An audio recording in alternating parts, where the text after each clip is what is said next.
हमारे बीच में जो है एक और कवि उपस्थित है मिस्टर अभय निर्भीक। मैं मिस्टर एसपी सिंह से अनुरोध करता हूं कि उनका फूलों के साथ स्वागत करें। क्या सर को सीडी के बारे में बता दें। और कहाँ है मिस्टर निर्भीक?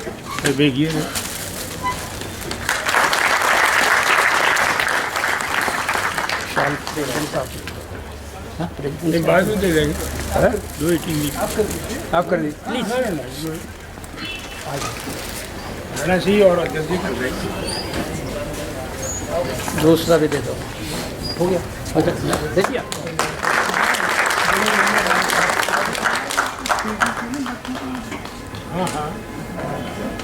आज हम आप लोगों के लिए कोई भाषणबाजी नहीं है यहाँ पे जो है, और आप सभी से अनुरोध है कि आप डॉक्टर हरिओम पवार जो है, जो कि एक वर्ल्ड फेमस जो है वीर रस के कवि हैं, उनसे अनुरोध करूँगा कि वो यहाँ पे स्टेज पे आए। मैं बुला दूँ। ये खुद संचालन कर लेंगे, बहुत अच्छा।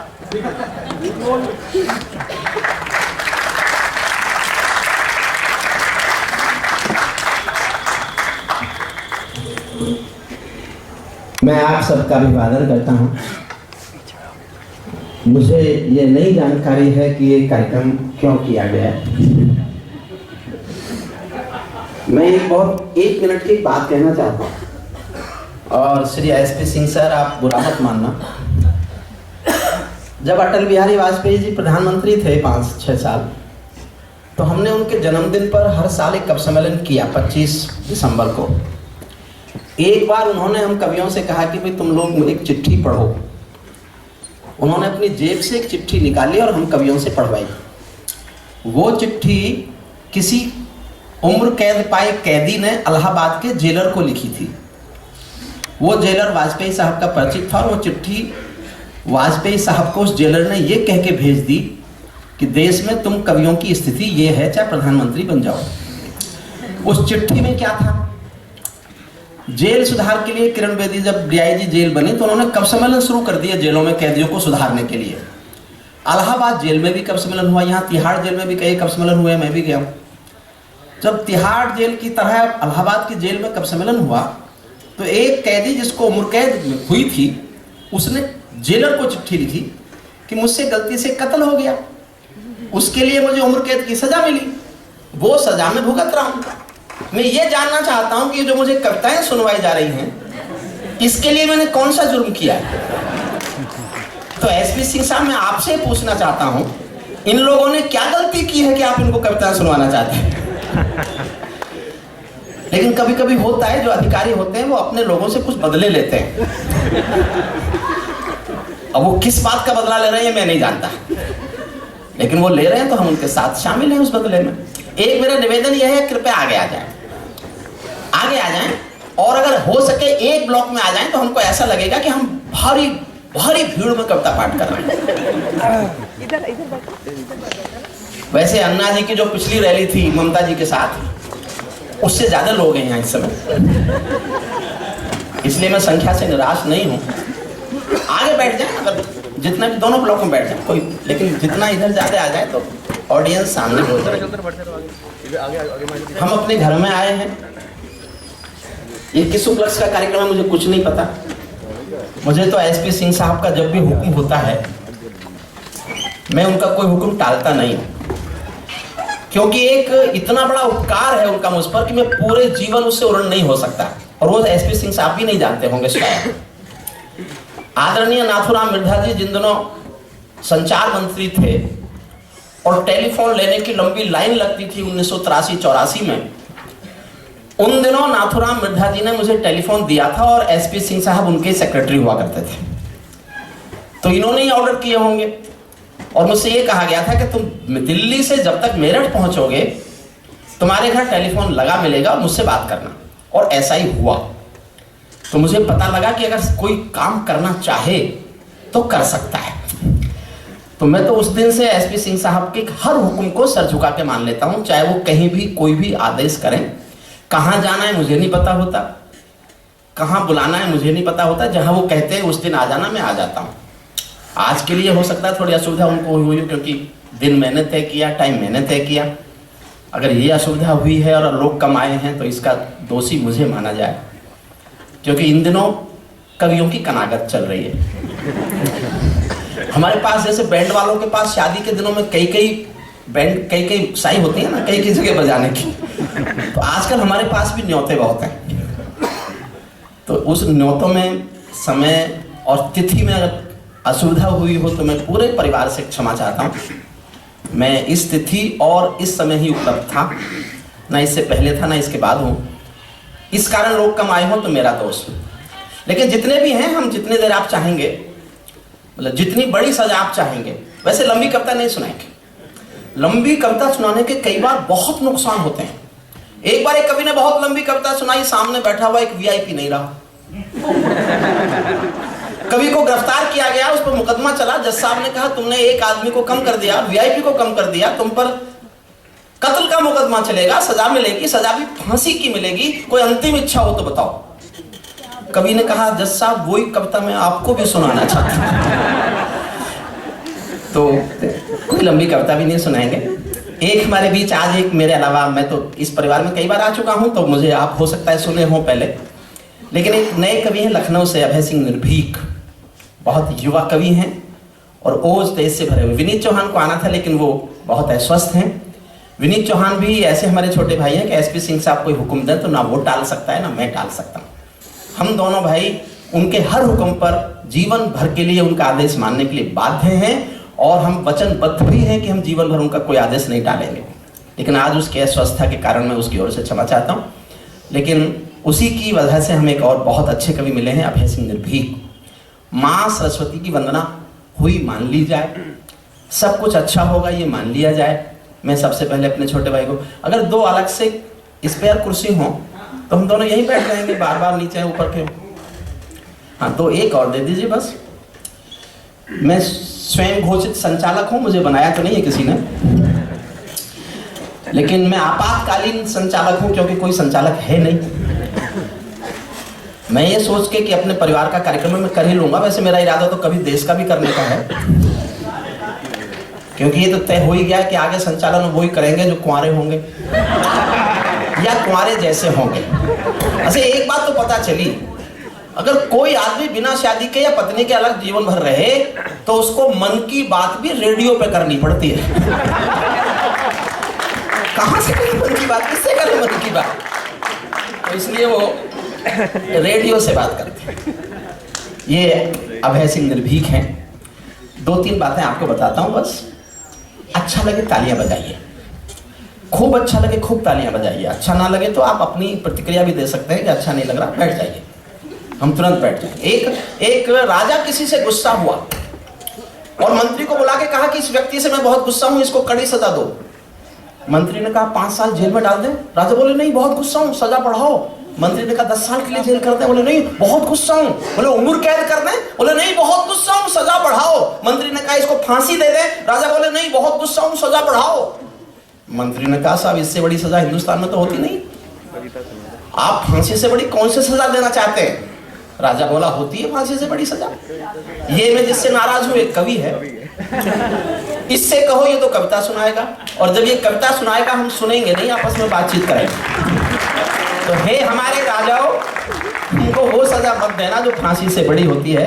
डूब कर कुछ सुनो और सुनकर गुनो, मन मिलाओगे तो मन से जुड़ जाएंगे, वरना हम हैं परिंदे बहुत दूर के, बोलियां बोलकर अपने उड़ जाएंगे। जब तक आप चाहेंगे कविता सुनाएंगे। पहले निर्भीक आपको 1-2 जितना आप देर चाहेंगे कविता सुनाएंगे, उसके बाद मैं आपको कविता सुनाऊंगा। और अच्छी लगे तो हम सुना रहे हैं, अच्छी नहीं लगे तो आदरणीय एसपी सिंह साहब आपको सुनवा रहे हैं। अपना बचाव कर लेना चाहिए।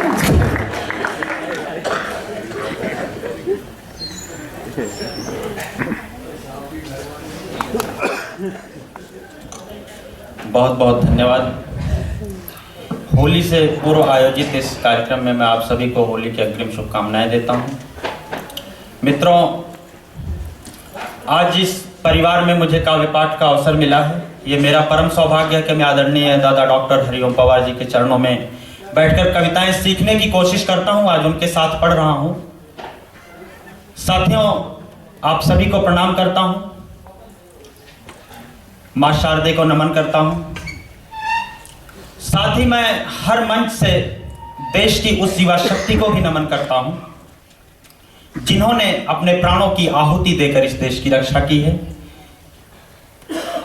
अक्सर एक दृश्य आपके सामने आता होगा, जब हमारे शहर का कोई सपूत देश की सीमा पर शहीद होता है तो तिरंगे में लिपट कर उसका पार्थिव शरीर हमारे शहर आता है। पूरा क्षेत्र उसको श्रद्धांजलि देने के लिए आतुर होता है, उसकी एक झलक पाने के लिए आतुर होता है। लेकिन मैं बहुत ही दुख के साथ कहना चाहता हूं कि उस समय राजनीति के कुछ बड़े लोग, शासन के कुछ बड़े लोग खुद तो अन्य कार्यक्रमों में चले जाते हैं और अपना नौकर प्रतिनिधि के रूप में पुष्प चक्र लेकर भेजते हैं। मैं इस बात का विरोध करता हूं और उसी विरोधी तेवर की 4 पंक्तियों से मैं अपनी बात शुरू करता हूं कि सियासत की गली से क्यों सदा दुर्गंध आती है, सियासत की गली से क्यों सदा दुर्गंध आती है, फिजा भी खुशबुओं से तोड़ क्यों संबंध जाती है। कसम है तुम शहीदों की चिता पर फूल मत भेजो, कसम है तुम शहीदों की चिता पर फूल मत भेजो।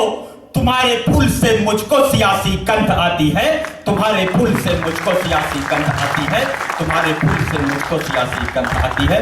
बहुत बहुत धन्यवाद। थोड़ा और आपकी ऊर्जा चाहता हूं, आपका साथ चाहता हूं और मैं 2 छंदों से अपनी बात शुरू करता हूं कि शब्द शब्द छंद छंद देश प्रेम से भरा हो काव्य पाठ ऐसा ही सुनाना चाहता हूं मैं।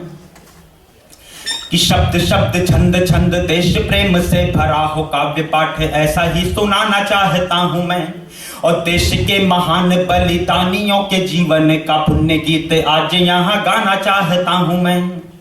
उग्रवादियों का दंश झेल रही जनता की सोई हुई चेतना जगाना चाहता हूं मैं, सोई हुई चेतना जगाना चाहता हूं मैं। और देश में पनप रहे देश के विरोधियों को ढूंढ ढूंढ करके मिटाना चाहता हूं मैं। देश में पनप रहे देश के विरोधियों को ढूंढ ढूंढ करके मिटाना चाहता हूं मैं।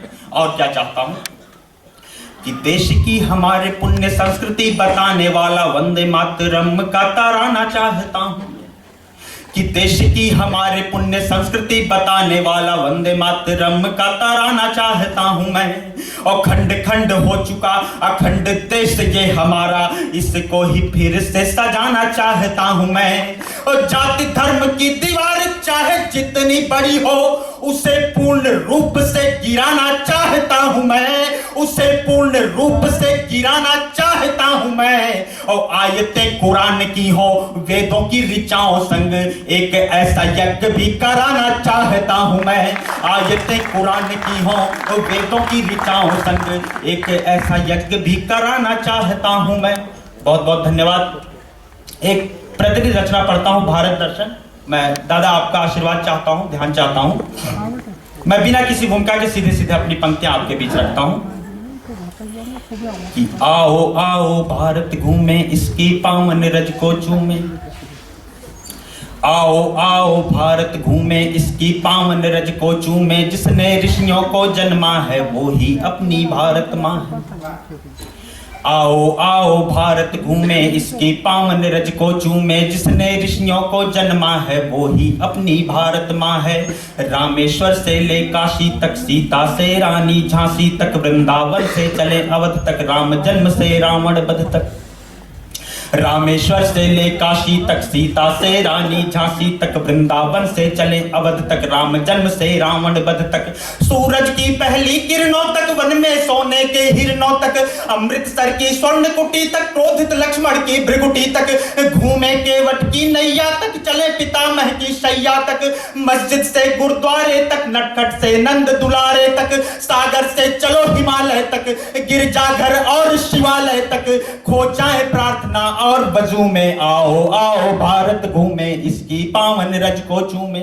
आपकी तालियां नहीं मिल रही, जबकि ये कविता का मीटर शायद बहुत कठिन है, मैं बहुत धीरे पढ़ने की कोशिश कर रहा हूँ। आपकी तालियों का समर्थन चाहता हूँ। अगर आपको पंक्तियां अच्छी लगती हो तो समर्थन कीजिए।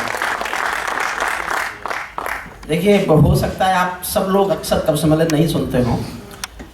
तालियों से कोई कविता बड़ी नहीं होती, ये हम भी जानते हैं, आप भी जानते हैं। लेकिन आप जैसे पढ़े लिखे जाट हमें मिलेंगे ये हमने सोचा नहीं था। जाट पढ़े लिखे हो जाएंगे हमने तो ये भी नहीं सोचा था, लेकिन आप लोग हो गए। तो हमारा संकट ये है कि ताली नहीं बजे तो कवि के मन में एक ख्याल आता है कि मुझे कुछ भी नहीं गम था। अगर गम था तो ये गम था, मेरी कश्ती जहां डूबी वहां पानी बहुत कम था। तो हम एक दिन में तो सुधर नहीं सकते। हम तो पशु मेलों में भी कविता सुनाने जाते हैं। जब पढ़े लिखों में जाते हैं तब कष्ट होता है, क्योंकि वो जानते हैं ताली किस बात पे बजाएं। उन्हें ये पता नहीं होता कि ताली तो वैसे ही बजानी पड़ती है, जैसे दिल्ली में आप जिता दी वैसे तो जिता दी। तो इसके कोई कारण नहीं होते, आधार भी नहीं होता। तो इसलिए कवि का मन रखने के लिए ताली बजाइए। इसलिए बजाइए कि इससे हमें उत्साह बनता है। ऐसा लगता है कि आप हमसे सहमत हैं। आप चुप हो जाते तो हमें ऐसा लगता है जो हम कह रहे हैं आप उससे असहमत हैं। मैं जानता हूं इस समय बजट आ रहा है, देश का 1 साल का भविष्य तय हो रहा है। कुछ देर के लिए भूल जाइए। आपको ये मान लीजिए कि इस बजट में आज के दिन ये कविताएं भी लिखी थी। ये अरुण जेटली सुनवा रहा है आपको, ये फ्री है, इस पर कोई टैक्स नहीं है आपके। जो लोग समय से आ रहे हैं हम उनके बहुत आभारी हैं। अच्छा, हमें पता नहीं है, हो सकता है हमने जल्दी शुरू कर दिया हो। हमें तो ये भी नहीं पता किस समय शुरू होना था। लेकिन जो अगर पहले टाइम तय था और देर से आ रहे हैं तो मैं उनकी बुद्धिमानता को, उनके बहुत बुद्धिमान होने को प्रणाम करता हूँ, सैल्यूट करता हूँ, अभिनंदन करता हूँ उनको। क्योंकि भारत में कोई भी काम समय पर प्रारंभ मत करो, ये हमारी संस्कृति है, ये हमारा रिवाज है। इसको बनाए रखने में हमने बड़े योगदान दिए। और मुझे तो पिछले दिनों पता चला जब अमेरिका में वर्ल्ड ट्रेड टावर पर हमला हुआ तो भारतीय मरे ही नहीं, टाइम पे वहां थे ही नहीं। मुझे तब से पता चला कि हम देर से जाते क्यों। इसमें भी ज्ञान छिपा है, ये हमारी परंपरा है, इसको बनाए रखने में हमने सबने योगदान दिया है। जो लोग आ रहे हैं कृपया जल्दी से आ जाएं। मैं खुश हूं कि मेरे टाइम तक तो आ ही जाएंगे, लेकिन इतना भी खुश मत करना कि चले ही जाएं। निर्भीक हमारा नया कवि है, युवा कवि है, लाडला कवि है, देश की अस्मिता पर लिखता है, देश की गंध पर लिखता है। हंसाने के लिए तो हम कुछ भी कह सकते हैं। एक आदमी अमेरिका से आया, उसने आगरे का ताजमहल देखा। ताजमहल देखते देखते उसने ये पूछ लिया इसको बनाया कितने दिन में। गाइड ने सच बोल दिया कि इसको बनाने में 22 साल लगे हमको। अमेरिकन बोला इतने कामचोर है हिंदुस्तानी, ये बनाने में 22 साल लगा दिए। अब गाइड को गुस्सा आया, वो अगले दिन उसे कुतुब मीनार दिखाने लाया। अमेरिकन ने कहा इतनी ऊंची कुतुब मीनार मुझे कल क्यों नहीं दिखाई। बोले कल थी नहीं, आज रात को बना के तैयार किए हमने। एक बार जोरदार तालियां बजाकर स्वागत करें भाई अभेंद्र भी। बहुत बहुत धन्यवाद। एक्चुअली आज के इस आयोजन का मुख्य काव्य पाठ हमारे दादा डॉक्टर हरिओम पवार जी को करना है। मैं भूमिका में खड़ा हूं और आप लोग आशीर्वाद दीजिए। मैं बहुत जल्दी अपना स्थान लूंगा और दादा माइक तक आएंगे। मैं पुनः वही कविता भारत दर्शन शुरू करता हूं कि आओ आओ भारत घूमे, इसकी पावन रज को चूमे, जिसने ऋषियों को जन्मा है वो ही अपनी भारत माँ। कि आओ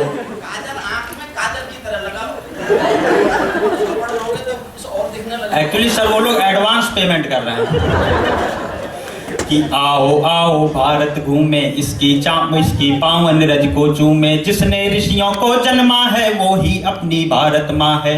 रामेश्वर से ले काशी तक, सीता से रानी झांसी तक, रामेश्वर से ले काशी तक, सीता से रानी झांसी तक, वृंदावन से चले अवध तक, राम जन्म से रावण वध तक, सूरज की पहली किरणों तक, वन में सोने के हिरणों तक, अमृतसर की स्वर्ण कुटी तक, क्रोधित लक्ष्मण की भ्रगुटी तक, घूमे केवट की नैया तक, चले पितामह की शैया तक, मस्जिद से गुरुद्वारे तक, नटखट से नंद दुलारे तक, सागर से चलो हिमालय तक, गिरजाघर और शिवालय तक, खो जाए प्रार्थना और वजू में, आओ आओ भारत घूमे, इसकी पावन रज को चूमे।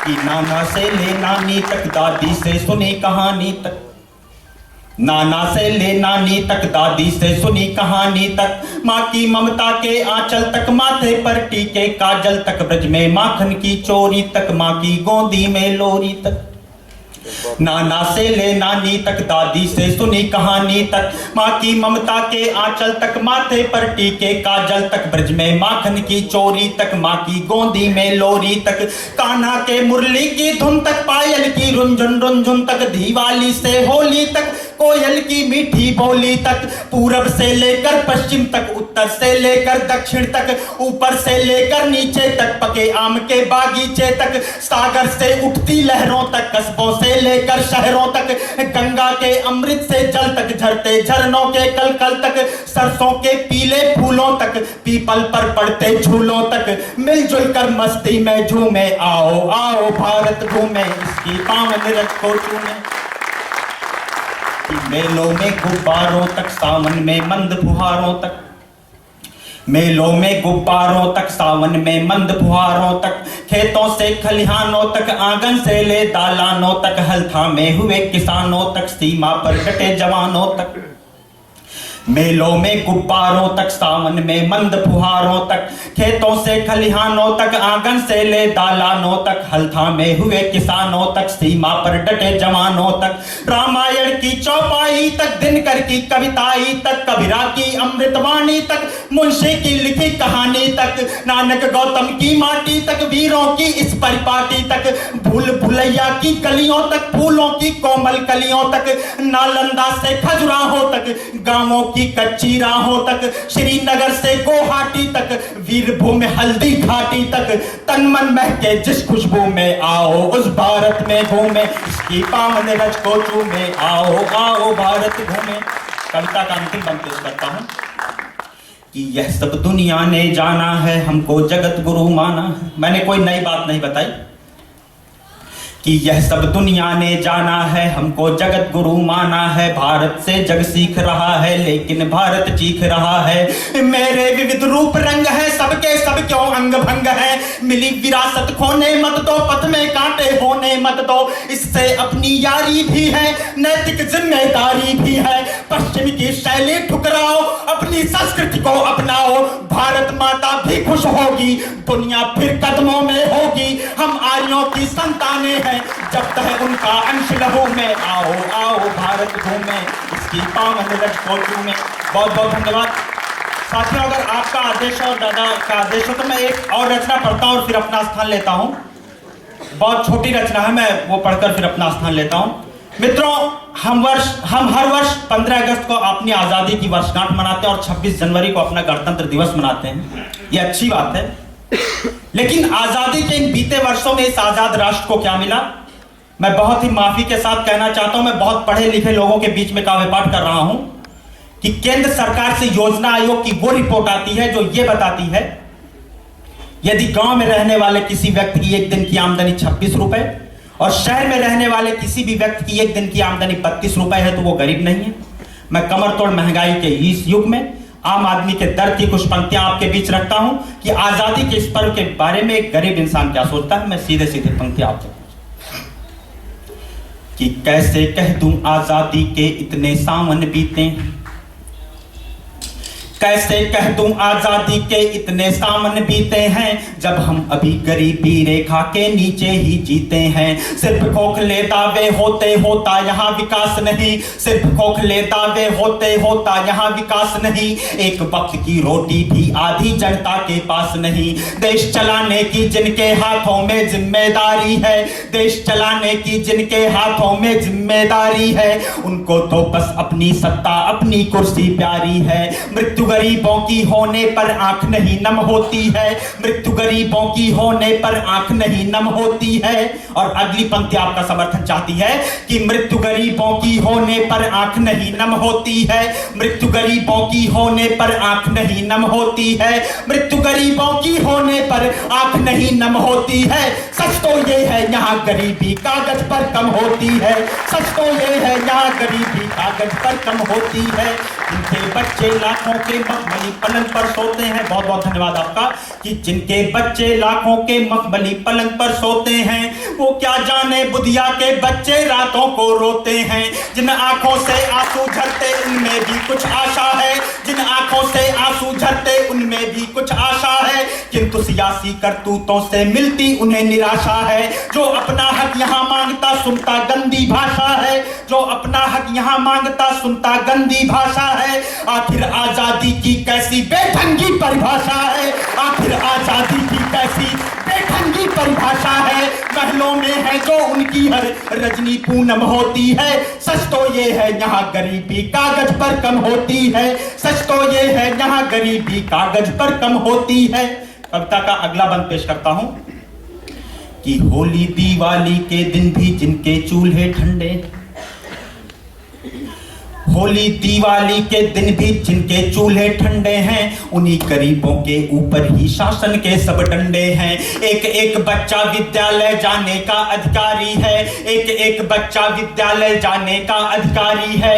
फिर क्यों नहीं गरीबों को मिलती सुविधा सरकारी है। जिन उम्रों में बच्चों के कंधों पर बस्ते होते हैं, जिन उम्रों में बच्चों के कंधों पर बस्ते होते हैं, उन उम्रों में बच्चे अपने सिर पर बोझा ढोते हैं, उन उम्रों में बच्चे अपने सिर पर बोझा ढोते हैं। मुझे देश की इस हालत पर, मुझे देश की इस हालत पर पीड़ा हरदम होती है। सच तो ये है यहाँ गरीबी कागज पर कम होती है, सच तो ये है यहाँ गरीबी कागज पर कम होती है। कविता बहुत लंबी है लेकिन मैं उसको काटता हूं और अंतिम बंद आपके बीच रखता हूं और आपका ध्यान चाहता हूं कि जिस उपवन में माली ही खुद कच्ची कलियां तोड़ रहे, जिस उपवन में माली ही खुद कच्ची कलियां तोड़ रहे, भौरे फूलों से मिलने की उम्मीदों को छोड़ रहे, जो संसद में राष्ट्रवाद के मुद्दे खूब उछाल रहे, जो संसद में राष्ट्रवाद के मुद्दे खूब उछाल रहे, वे प्यासों के सूखे कंठों में खारा जल डाल रहे। जब जनता को राजा से मिल सकने में पाबंदी है, जब जनता को राजा से मिल सकने में पाबंदी है। साथियों, यदि आपको लगे कि आज मंच के इस सबसे छोटे कवि ने अगली पंक्ति में किसी आजाद राष्ट्र का सबसे कड़वा सच लिखने का प्रयास किया है, तो आपका समर्थन और आपका गुस्सा आपकी तालियों के रूप में देखना चाहता हूं और अपनी विदाई चाहता हूं कि जब जनता को राजा से मिल सकने में पाबंदी है, जब जनता को राजा से मिल सकने में पाबंदी है, जब जनता को राजा से मिल सकने में पाबंदी है, तब मैं दृढ़ता से कहता हूं ये आजादी अंधी है, तब मैं दृढ़ता से कहता हूं ये आजादी अंधी है। और क्रूर कुटिल राजा के सम्मुख जनता बेदम होती है। सच तो ये है यहाँ गरीबी कागज पर कम होती है। बहुत बहुत धन्यवाद। जय हिंद। धन्यवाद।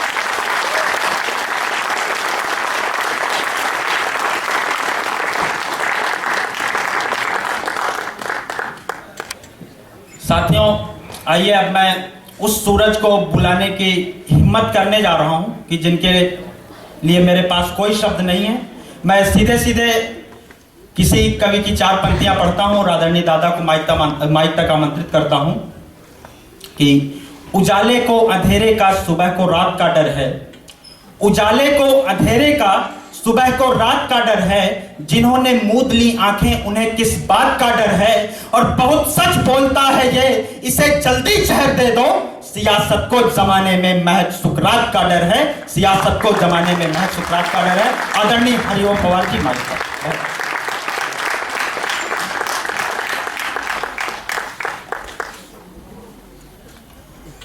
एक बार और निर्भीक के लिए तालियां बजाइए।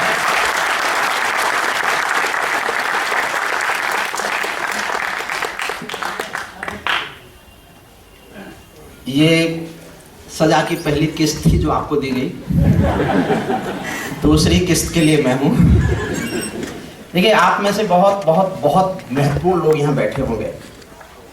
कुछ को मैं जानता हूँ, कुछ को मैं जानता नहीं हूँ। आने वाले कोई हो सकता है इतने महत्वपूर्ण हो कि वो इतने बड़े आदमी हो कि हम कुछ कह दें और उनके सम्मान के खिलाफ हो, इसलिए सब सम्मान से आके बैठ गए।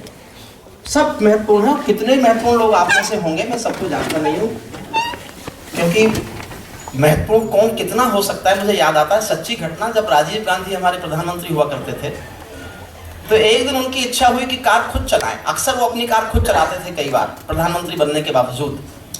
एक दिन ड्राइवर से कहा तू तो पीछे बैठ जा, और दिल्ली में अपनी कार तेज चलाई 120 की रफ्तार से। पुलिस वालों ने अगली चौकी को सूचना दी कि कोई आदमी बहुत तेज कार चला रहा है, उसको गिरफ्तार कर लो। आगे पुलिस ने बैरियर लगाया, उसको रोक लिया। अब पुलिस वालों ने देखा कि कार में ड्राइविंग सीट पर राजीव गांधी और पीछे कोई बैठा है, तो उन्होंने तुरंत सलूट मारा और जाने दिया। पुलिस के बड़े अफसर ने पूछा, तुमको कहा गया था कोई तेज कार चला रहा है, तुमने रोका नहीं, पकड़ा नहीं, गिरफ्तार नहीं किया? बोले साहब मैं नहीं कर सकता, कार में कोई बहुत बड़ा आदमी है। बोले था कौन? बोले ये तो मुझे पता नहीं कौन था, लेकिन जिसका ड्राइवर राजीव गांधी था।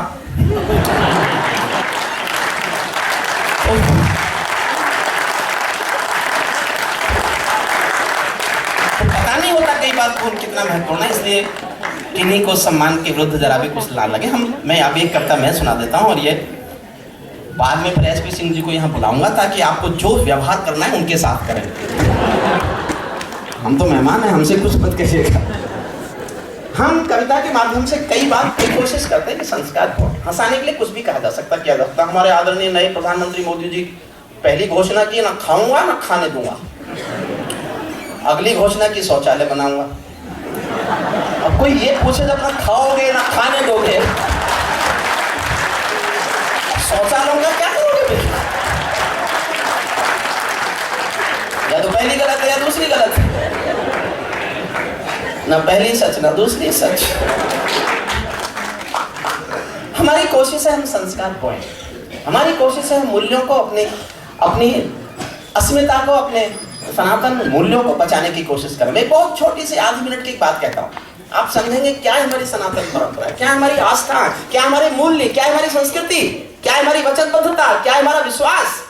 एक बाप बेटी जा रहे थे किसी रास्ते में, पैदल जा रहे थे, उनको मालूम नहीं था रास्ते में आगे तेज बाढ़ का पानी था उस सड़क पर। दोनों देख के घबरा गए, कैसे पार करेंगे, बहुत तेज बाढ़ का पानी है।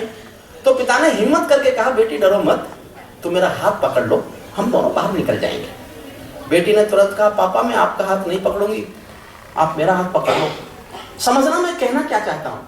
बाप ने कहा क्या फर्क पड़ता है बेटी, तुमने हमारे मेरा हाथ पकड़ा कि मैंने तुम्हारा हाथ पकड़ा?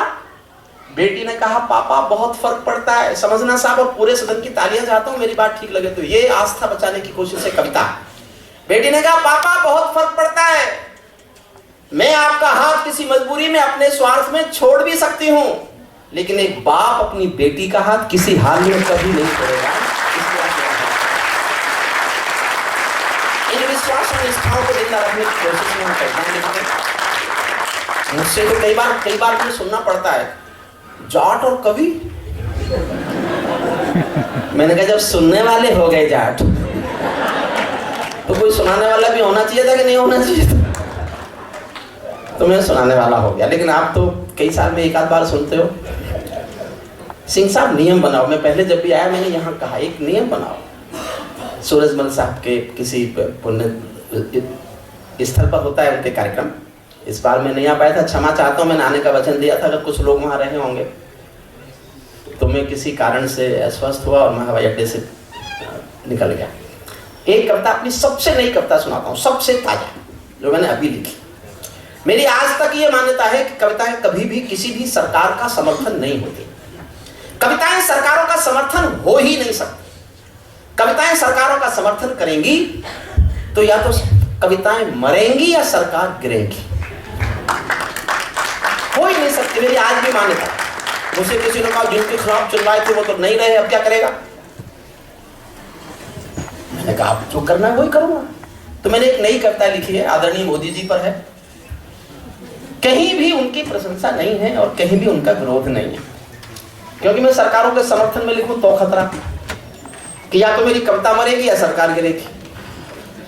मैंने एक कविता अटल जी के समर्थन में लिखी थी, केवल एक, और मैं लिखते ही समझ गया था कि या तो सरकार गिरेगी या मेरी कविता मरेगी। परमाणु विस्फोट उन्होंने किया था, काम अच्छा लगा तो मैंने समर्थन में कविता लिख दी। लेकिन मुझे अगले दिन से देखने के लिए बैठ गया मैं क्या होता है, मेरी कविता मरेगी कि सरकार गिरेगी। मेरी कविता बची और सरकार गिरी। अब गिराने को तो अभी पिछले थे गिरा दिए। ये नवजात शिशु है और ऐसा कहा जाता है कि जाट लोग किसी नवजात शिशु पर हमला नहीं करते। क्यों साहब, इतना तो हमारा खून का अवध है ही कि हम किसी नवजात शिशु पर हमला ना करें, लेकिन अपना धर्म भी नहीं बदलते। मैं एक कविता सुना रहा हूँ जो ना समर्थन में है ना विरोध में है, लेकिन मेरे पन को, मेरे तेवर को जिंदा रखने की कोशिश है। मेरी नई कविता सुनी। आदरणीय बैठ जाए। धन्यवाद आपका। मैं इसलिए निवेदन कर रहा हूँ, मैंने जिन सरकारों पर लिखा है वो बैठ गई। क्योंकि एसपी सिंह साहब आप कभी कभी बुलाते हैं, इसलिए मुझे ठीक से लोग समझ ही नहीं पाते। मैं तो ये मेरा घर है, मुझे कुछ कहने की जरूरत नहीं है, वरना होता ये एक संचालक होता है, वो कवि की प्रशंसा करता है बहुत देर तक, झूठी सच्ची, ये है। मैंने निर्भीक से कहा भी था, लिख के भी दिया था, पर उसने की नहीं, मैं क्या करूं। बस आपके लिए इतना परिचय काफी है कि मैं भी एक पढ़ा लिखा जाट हूं, और पढ़े लिखे जाटों को खुदा जैसा माना जाता है, मुहावरा है, बेपढ़ा जाट पढ़ा जैसा और पढ़ा जाट खुदा जैसा। लेकिन आप सब खुदा हैं यहाँ पर, सब पढ़े लिखे बैठे हुए। सुनिए क्या मैं गाथा वाचन करता हूँ सिंहासन परिवर्तन की। मेरा संकट था कि करूं क्या, समर्थन कर नहीं सकता, विरोध भी करना नहीं चाहिए, और देश में जाना था लोग, क्योंकि प्रोफेशन है, पैसे उसी को मिलेंगे जो सुनाएगा। एसपी सिंह तो नहीं देते खैर। एसपी सिंह साहब, अगर ये आपको पता चल गया कि मैं कितने लेता हूं तो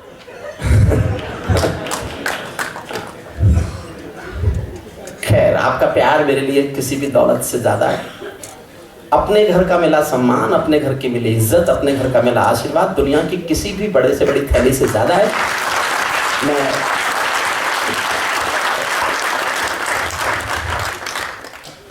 और जो मैंने बताए थे वो सिर्फ इसलिए बताए थे कि कोई और पूछे तो बता देना।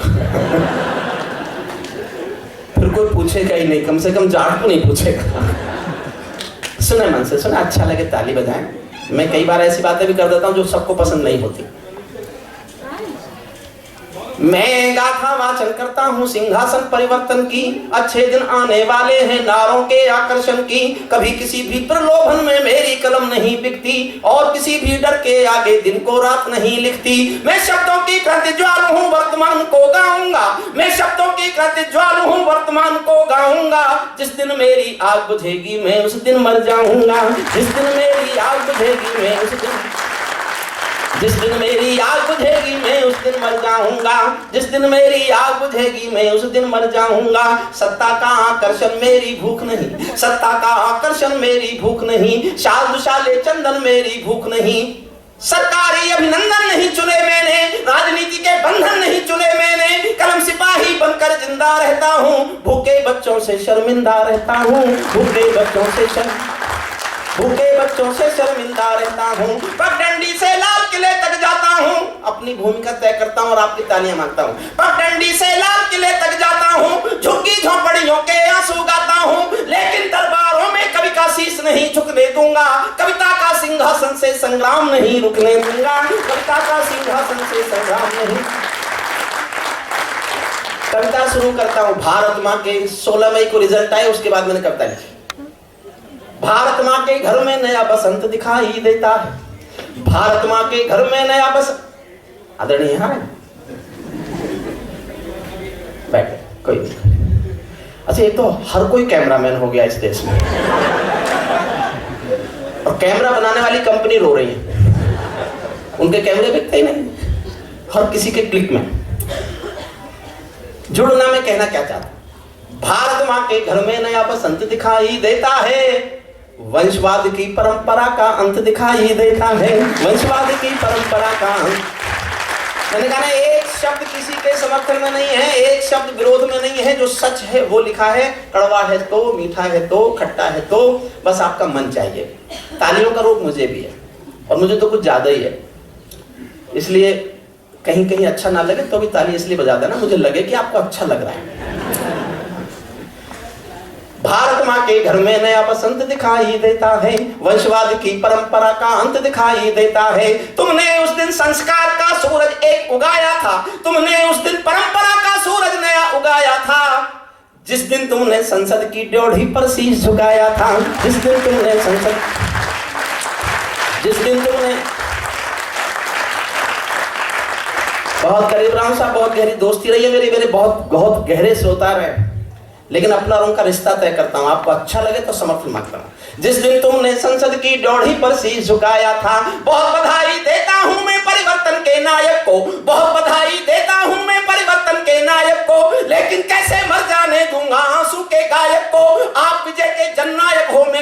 का गायक हूँ, आप राजपथ के नायक हो, मैं जनपथ का नायक हूँ। आप राजपथ के नायक हो, मैं जनपथ का, आप राजपथ के नायक हो, मैं जनपथ का नायक हूँ। निर्वाचन ने सौंपा था सम्मान तुम्हारे हाथों में। देखिए साहब, मेरा कड़वापन भी सुन लो। निर्वाचन ने सौंपा था सम्मान तुम्हारे हाथों में, लोकतंत्र की मां संसद का मान तुम्हारे हाथों में, संविधान के पालन का अरमान तुम्हारे हाथों में, तिलक गोखले गांधी का वरदान तुम्हारे हाथों में, अमर तिरंगे की सौंपी थी शान तुम्हारे हाथों में, सौंप दिया था पूरा हिंदुस्तान तुम्हारे हाथों में, सौंप दिया था पूरा हिंदुस्तान, सौंप दिया था पूरा हिंदुस्तान तुम्हारे हाथों में। लेकिन ऐसा लगता है तुम भी वादों से दूर हुए, लेकिन ऐसा लगता है तुम भी वादों से दूर हुए, जंतर मंतर पर फिर अन्ना आने को मजबूर हुए, जंतर मंतर पर फिर अन्ना आने।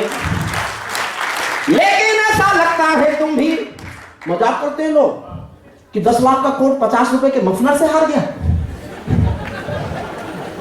उस मजाक का क्या जवाब देंगे आप? मफलर 50 रुपए का, वो भी खांसी रोकने वाला। अब वो 10 लाख का नहीं, अब तो 4 करोड़ का हो गया वो कोट। इस देश के, जिस देश में 3 लाख लोग भूख से मरते हैं, उसके प्रधान को 10 लाख का कोट पहनने का हक नहीं होना चाहिए, नहीं होना चाहिए, मुझे कहने का अधिकार है।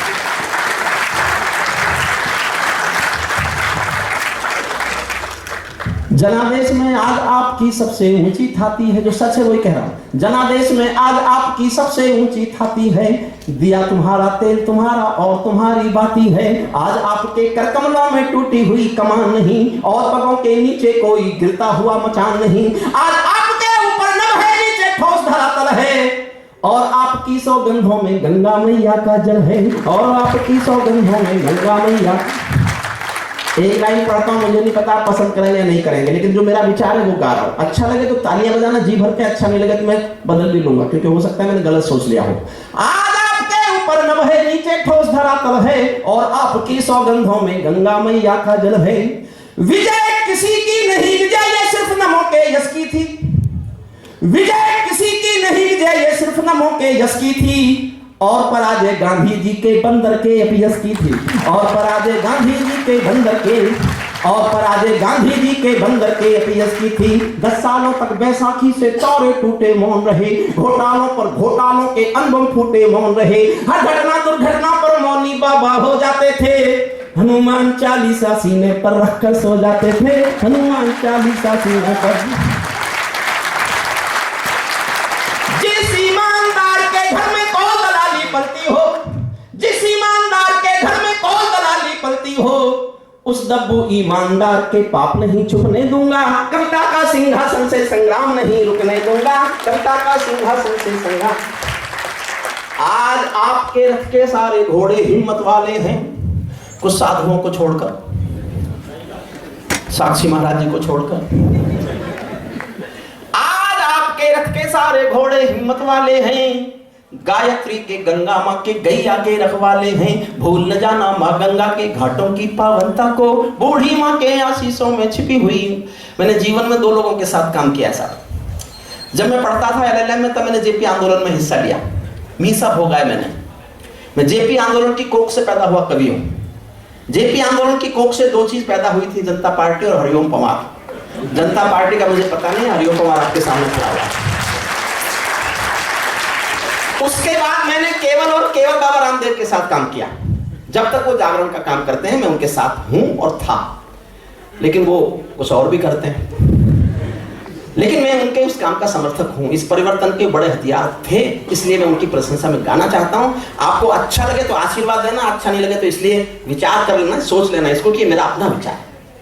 सिंहासन का हिस्सा बांटो तुम उसको चाहो जिसको, सिंहासन का हिस्सा बांटो तुम उसको चाहो जिसको, भूल न जाना रामदेव की स्वाभिमान की कोशिश को, भूल न जाना रामदेव के स्वाभिमान की कोशिश को। जिनके अंदर संघर्षों का एक पुरोधा देखा है, जिनके अंदर युग परिवर्तन का एक योद्धा बैठा है, जिसने काले धन पर घर घर जाकर अलग जगाया था। बाबा ने परिवर्तन का मौसम अनुकूल बनाया था, बाबा ने कथनी करनी का भेद मिटाकर दिखा दिया, वंशवाद को राजमहल से दूर बिठाकर दिखा दिया, वंशवाद को राजमहल से दूर बिठा, वंशवाद को राजमहल से दूर और 2 लाइन पढ़ता हूं साहब, क्योंकि आप सब लोग कवि सम्मेलन के व्यक्ति नहीं होंगे। इस देश में एक धारणा है कि कवि सम्मेलनों में तालियां कितनी बज सकती हैं, तालियों के कितने ऊंचे पहाड़ हो सकते हैं, कितनी ऊंची चोटियां हो सकती हैं। ये बनाने वालों के जब नाम लिखे जाएंगे तो मेरा भी नाम लिखा जाएगा, लेकिन अभी मैं इतना बूढ़ा नहीं हुआ कि मैं उस जवानी के दिनों को याद ना करूं।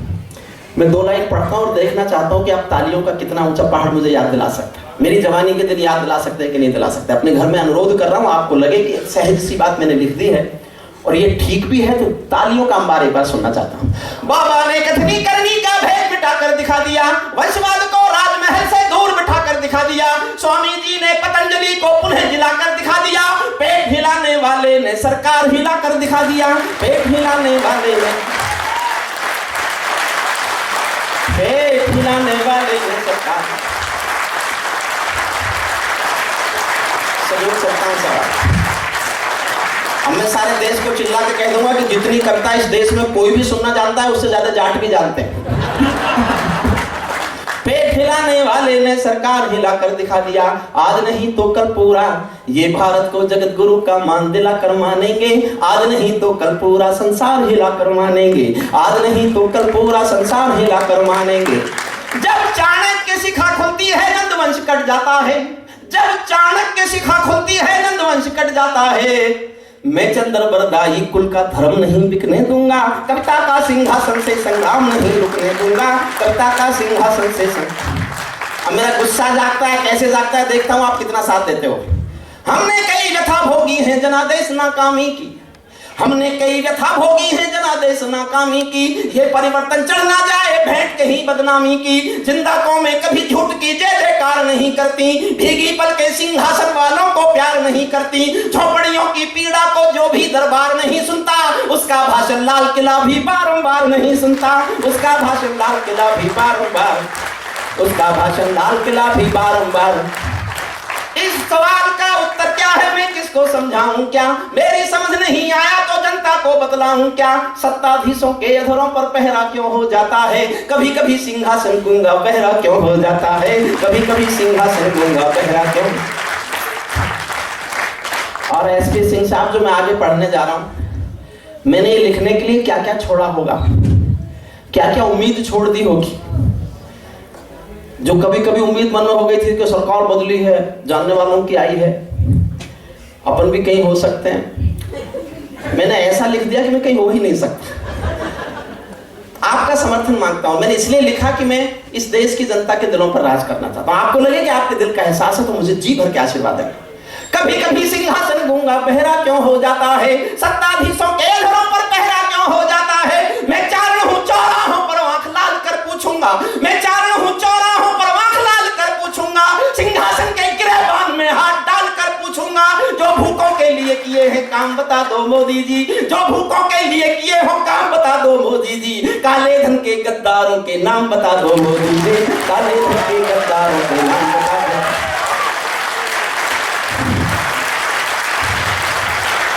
काले धन के गद्दार। सलूट करता हूं आपकी चेतना को प्रणाम करता हूं, सर झुकाकर आपका अभिवादन करता हूं। हम दुनिया के आगे कितने शर्मसार दिखते होंगे, हम दुनिया के आगे कितने शर्मसार दिखते होंगे, जब संसद में दागी चेहरे बार बार दिखते होंगे, जब संसद में दागी चेहरे बार बार दिखते होंगे। मेरी चीखें संसद की दीवारों से टकराएंगी, मेरी चीखें संसद की दीवारों से टकराएंगी, मैं जनता की मांगों की आवाज नहीं घुटने दूंगा, कविता का सिंहासन से संग्राम नहीं रुकने दूंगा, कविता का सिंहासन से। अंतिम छंद सुनिए साहब, ये लिखने में मुझे थोड़ी परेशानी आई थी। मैं तलवार की धार पर ठीक बीच में खड़ा रहना चाहता था, ना इधर हो जाऊं ना इधर हो जाऊं, उस कोशिश में सुनिए। ये सौगंध तुम्हारी है मैं देश नहीं बिकने दूंगा, ये सौगंध तुम्हारी है मैं देश नहीं बिकने दूंगा, देश नहीं मिटने दूंगा मैं देश नहीं झुकने दूंगा, है मेरा विश्वास कभी सौगंध नहीं तोड़ोगे तुम, है मेरा विश्वास कभी सौगंध नहीं तोड़ोगे तुम, भारत मां की सेवा का अनुबंध नहीं तोड़ोगे तुम, ऐसा कुछ कर जाओ कि पूरा देश देखता रह जाए, देश नहीं भूमंडल का प्रवेश देखता रह जाए, ऐसा कुछ कर जाओ कि पूरा देश देखता रह जाए, देश नहीं भूमंडल का प्रवेश। हमारी कोई जिद नहीं है, विरोध। 12 लाइन पढ़ रहा हूं, ये 12 काम कर दो, मैं सरकार के खिलाफ बोलना बंद कर दूंगा। नहीं करोगे तो बोलूंगा। एक एक लाइन में एक एक मांग कर रहा हूं, आपको लगे देश की जनता की तरफ से मैं हिंदुस्तान की सरकार के सामने एजेंडा तय कर रहा हूं, तो मेरा साथ देना। ऐसा कुछ कर जाओ कि पूरा देश देखता रह जाए, देश नहीं भूमंडल का प्रवेश देखता रह जाए। संसद को गुंडों से दागी चेहरों से खाली कर दो। एक एक लाइन में मेरी एक एक मांग है। संसद को गुंडों से दागी चेहरों से खाली कर दो, भूखे मरते हुए किसानों के घर खुशहाली भर दो। भूखे मरते हुए किसानों के घर, भूखे मरते हुए किसानों के घर खुशहाली भर दो। खेलों को नेताओं से पूंजीपतियों से मुक्त करो, खेलों को नेताओं से पूंजीपतियों से मुक्त करो। माँ बहनों बेटी का जीना स्वाभिमान से युक्त करो, झोपड़ियों को बस सिखलाओ तौर तरीका जीने का। उन्हें मैसर कर दो केवल अच्छा पानी पीने का, उन्हें मैसर कर दो केवल अच्छा उन्हें मैसर कर दो केवल अच्छा पानी पीने का। नंगे बदन लिए फिरते हैं ख्वाहिश एक लंगोटी की, खाली पेट लिए बैठे हैं उम्मीदें 2 रोटी की। कहीं भूख से कोई बच्चा मर ना जाए, याद रहे 10 करोड़ भूखी पीढ़ी की याद तुम्हें फरियाद रहे। तुम चाहो तो भारत के घर घर को देवाले दे दो, लेकिन सबसे पहले झोपड़ियों को शौचालय दे दो। लेकिन सबसे पहले झोपड़ियों को ऐसा कुछ कर जाओ कि पूरा देश देखता रह जाए, देश नहीं भूमंडल का प्रवेश। अंतिम पंक्तियां पढ़ता हूं साहब, समझना, बस समझ के ताली बजाने पंक्तियों पर। ऐसा लगे कि सबका साथ तुम्हारे दिल की इच्छा है। नारा नहीं है सिर्फ ये, कल पार्लियामेंट में भी कहा, अच्छा लगा, बहुत अच्छा लगा। अंतिम पंक्तियां प्यार मांगते हैं आपका। ऐसा लगे कि सबका साथ तुम्हारे दिल की इच्छा है, सामाजिक सौहार्द तुम्हारी सबसे बड़ी परीक्षा है। ऐसा लगे कि गुजराती बेटा गांधी का सपना है, ऐसा लगे कि दिल्ली का सरपंच हमारा अपना है। ऐसा लगे कि 1.25 अरब की आबादी का दमखम हो, ऐसा लगे कि भारत की सब तहजीबों का संगम हो। ऐसा लगे कि देशद्रोहियों को तुमने ललकार दिया, ऐसा लगे कि भारत मां का हर दुश्मन धिक्कार दिया।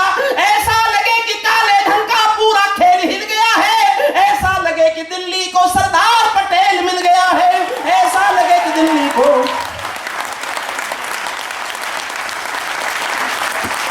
बहुत बहुत धन्यवाद आपका।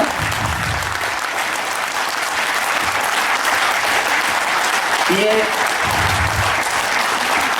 सिंह साहब दूसरी किस्त भी हो गई, आगे क्या आदेश है? इतने नाराज थे, इससे ज्यादा हो, इससे ज्यादा। देखिए, जो मुझे और सुनना चाहते हैं, बहुत सुनना चाहते हैं जी, रिश्तों की कोई सीमा नहीं यार।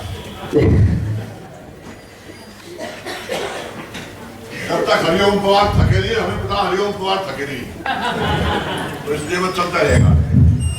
नहीं, मैं तो नहीं थकूंगा, लेकिन जिनकी आगे साई ले रखी है उनका क्या होगा?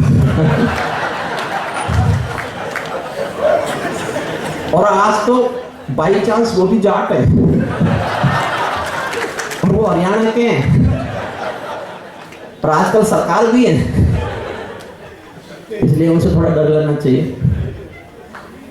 देखिए, विमान अपहरण तो जिनके खिलाफ थी वो आजकल जिस हालत में है, मैं वो कविता कभी नहीं पढ़ता। जैसे मैंने इंदिरा जी पर कविताएं लिखी, लेकिन जब से इंदिरा जी हमारे बीच नहीं रही, मैंने वो कविताएं कभी नहीं पढ़ी। विमान अपहरण अटल जी के खिलाफ थी। अटल जी का स्वास्थ्य इन दिनों जैसा है, मैं उस कविता को नहीं पढ़ता और जनता को मांग नहीं करनी चाहिए। ये कवि का धर्म नहीं है, हम लोग प्रोफेशनल हैं, कविता सुना के पैसा लेते हैं, तो ऐसी कविता नहीं पढ़ेंगे जो उस समय हमको नहीं पढ़नी चाहिए। मैं आपको और बिल्कुल नई कविता सुनाता हूँ। और जो मुझे और सुनना चाहते हैं, बहुत सुनना चाहते हैं, मेरी सीडी है उपलब्ध। यहाँ किसी साहब ने आते पूछा था, मेरी सीडी के सेट है, ऑडियो है कि वीडियो में, कौन से क्या है सर? ऑडियो 6 सीडी का सेट है मेरा, लगभग उसमें 40 कविताएं हैं मेरी, जो मैंने पिछले 30 सालों में लिखी हैं। और वो पैसा जो सीडी की कमाई से आता है, वो पैसा जो हरिओम पवार कविता से कमाता है, वो सब पैसा मेरठ में गरीब बच्चों की पढ़ाई पे खर्च होता है मेरे घर पे।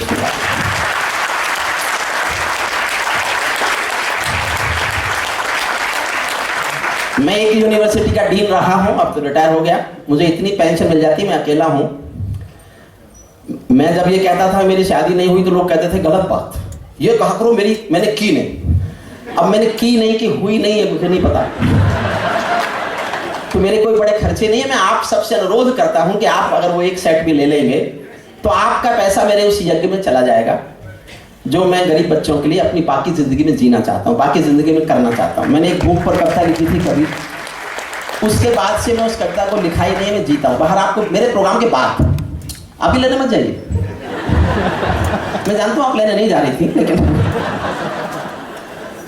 जब बस में कोई मंजन बेचता है ना, तो हालांकि कोई मांग नहीं कर रहा होता, बोले हाँ आता हूँ अभी तो भले वो किसी लिए उठ रही हो बहन जी, लेकिन मैंने क्या अभी चाहिए तो आप वहां से ले सकते हैं, वो ले लीजिएगा।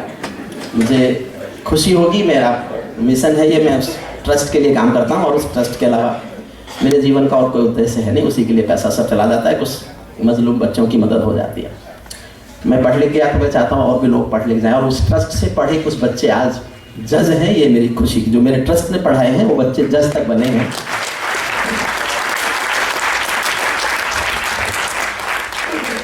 और साहब मैं तो दिल की बात कर रहा हूँ, मन की बात तो मोदी जी करते हैं। ये तो जाटों का काबा है, ये आपका संस्थान। आपको देश में और जाति के लोग क्या कहते हैं आपको नहीं पता होगी। मुझे मेरे मित्रों ने कहा अच्छा जाटों के काबे में जा रहे हो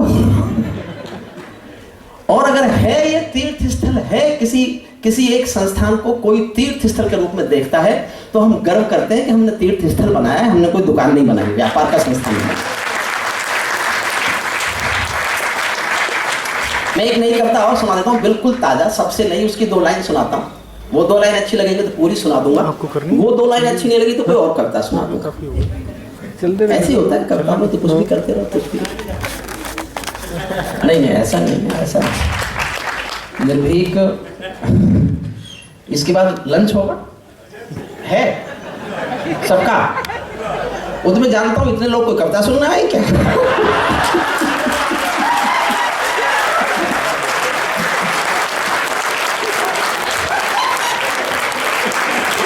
ये तो लंच का जलजीरा है और जलजीरे में भी कुछ ना कुछ लगता है, ये तो फ्री है ताकि आपको भूख और बढ़ जाए, अच्छी लगे, इसलिए मैं ये कविता और सुना देता हूँ। बहुत स्नेह करते हैं सिंह साहब, हमारे संरक्षक जैसे हैं, बड़े हैं, और उनका 2 लाइन पढ़ता हूँ, उस पर आपकी राय जानता हूँ, आपकी तालियां बताएंगे कि मैं इस कविता को आगे बढ़ा दूँ या मैं कुछ और सुना दूँ।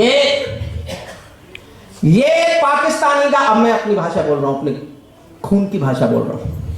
ये पाकिस्तानी गालों पर दिल्ली के चांटे होते, हम सोचते थे कि 16 मई के बाद पाकिस्तान की हिम्मत संघर्ष विराम, युद्ध विराम, संघर्ष विराम करने को, तोड़ने की हिम्मत नहीं पड़ेगी, हमारे सैनिकों के सब आना बंद हो जाएंगे, लेकिन ऐसा नहीं हुआ, इसलिए मजबूरी बोल रहा हूं। ये पाकिस्तानी गालों पर दिल्ली के चांटे होते, गर हमने 2 के बदले में 20 शीश काटे होते।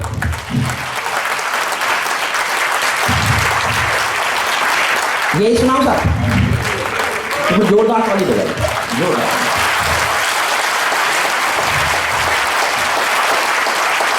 हमारे सैनिकों के सर काट लिए गए और हम बातचीत में तल्लीन रहे। अच्छा, किसी ने मुझसे पूछा हमारे सैनिकों के सर काट के पाकिस्तान में किया क्या होगा, तो हमारा खून ये जवाब दे सकता था। मैंने जवाब दिया कि साहब वो अपनी कायर फौज को दिखाना चाहता है कि वो बहादुर हिंदुस्तानी होते कैसे हैं, जो कट तो सकते हैं, झुक नहीं सकते।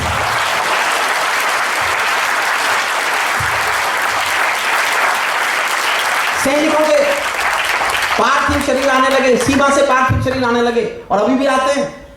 एक कवि है मनोज इटावा के, मैंने उनकी 1 लाइन सुनी, फिर मैंने उनसे फोन करके 3 लाइन पूछी कि और 3 लाइन क्या है। मैं 4 लाइन उनकी सुना रहा हूं, मेरी नहीं है, लेकिन 1 लाइन मुझे अपनी तमाम कविताओं से बड़ी लगी। 1 लाइन में मुझे एक महाकाव्य लगा, इसलिए वो 4 लाइन सुना रहा हूं। किसी का बेटा सीमा पर शहीद हो गया, विस्फोट में पूरा बदन उड़ गया, पार्थिव शरीर जोड़ तोड़ करके जिस तरह से घर लाए, उसके घर वालों की प्रतिक्रिया क्या है, घर वाले सोचते क्या है, 4 लाइन में सुनना सब। 4थी पंक्ति मुझे लगता है किसी महाकाव्य से बड़ी पंक्ति है। मन मांगता हूं, समर्थन मांगता हूं उस मनोज के लिए, 4 पंक्ति सुन लीजिए। सुख भरपूर गया, घर की प्रतिक्रिया है घर वालों की। सुख भरपूर गया, मांग का सिंदूर गया, नन्हे नौनिहालों की लंगोटियां चली गई, बाप की दवाई गई, भाई की पढ़ाई गई, छोटी छोटी बेटियों की चोटियां चली गई। ऐसा विस्फोट हुआ जिस्म का पता ही नहीं, पूरे ही जिस्म की बोटियां चली गई। आपके लिए तो एक आदमी मरा है साहब, किंतु मेरे घर की तो रोटियां चली गई।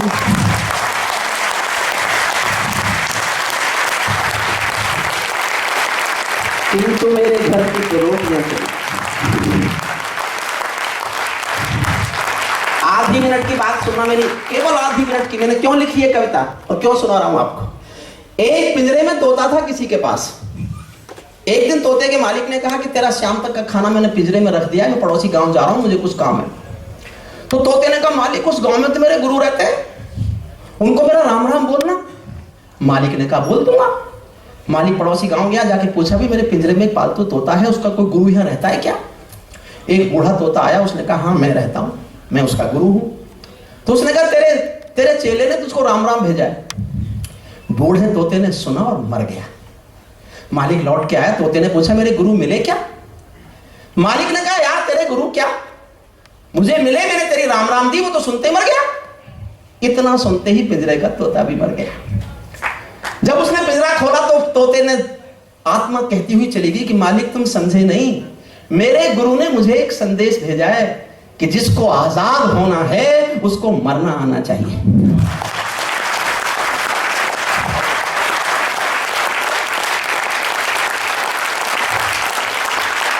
हम आजाद तो हुए लेकिन मरने को तैयार नहीं हुए। जो मुल्क मरने को तैयार नहीं होता वो मुल्क यही दिन भोगता है जो हिंदुस्तान भोग रहा है। ये 125 करोड़ का देश उस 20 करोड़ के देश के सामने आज तक ये हिम्मत नहीं जुटा पाया कि वो महसूस करे कि वो डरता है। वो हमसे डरता ही नहीं है, और क्यों नहीं डरता मैं आज तक इसका कारण नहीं समझ पाया। तो इसलिए मैंने गुस्से में कविता लिखी है, मन से इसको सुन लीजिए। ये पाकिस्तानी गालों पर दिल्ली के चांटे होते, अगर हमने 2 के बदले में 20 शीश काटे होते, बार बार दुनिया के आगे हम ना शर्मिंदा होते, और हमारे 5 सैनिक सीमा पर जिंदा होते। ये कैसा परिवर्तन है खुददारी के आचरणों में, जितना ज्यादा जोश दिलाओगे उतना जोश में पढ़ूंगा। ये कैसा आचरण है खुददारी के आचरणों में। सेना का सम्मान पड़ा है चरमपंथ के चरणों में, किसका खून नहीं खौलेगा सुन पढ़कर अखबारों में। सिंहों की गर्दन कटवा दी चूहों के दरबारों में। सिंहों की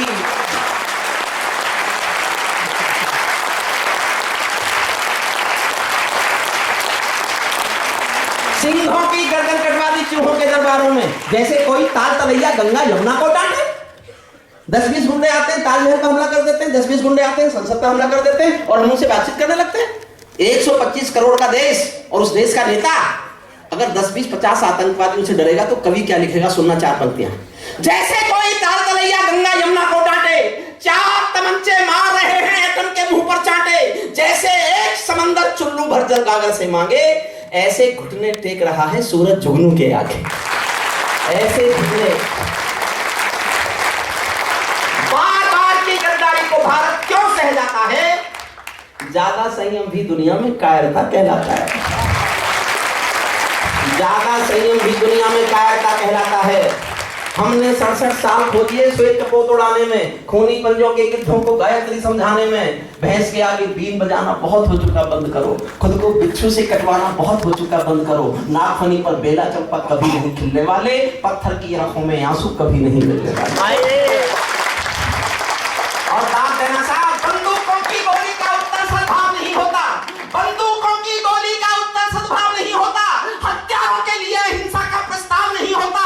कोई विषधर कभी शांति के बीज नहीं बो सकता है, और भेड़िया शाकाहारी कभी नहीं हो सकता।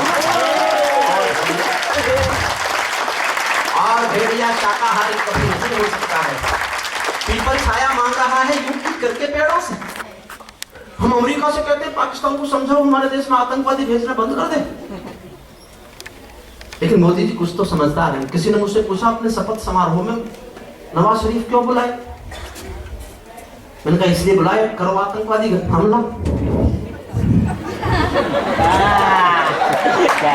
पहला ये कल का काम किया था, बात बता दिया।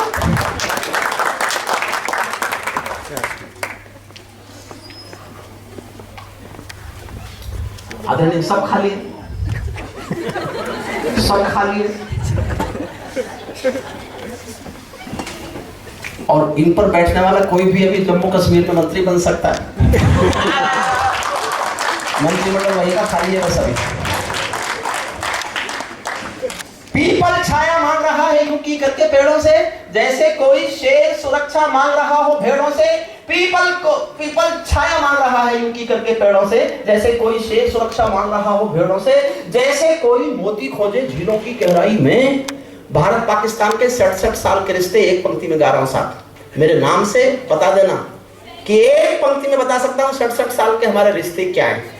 और समर्थन मांगता हूं तालियों से, आपको लगे कि इससे बड़ी परिभाषा 67 साल की हो नहीं सकती।